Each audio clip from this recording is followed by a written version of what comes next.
Hi guys, welcome to Hardest Info channel. Today I have Sony Xperia 10 Mark 6 and I want to show you how to set mobile Google passwords on this device.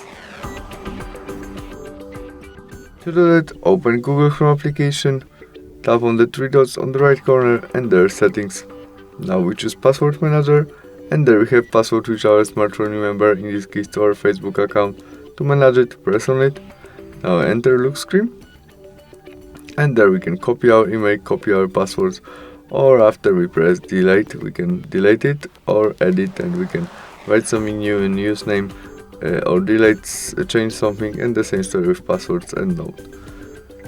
To delete it, we press that and confirm by delete, and now we don't have any saved passwords. That's all, thanks for watching, bye.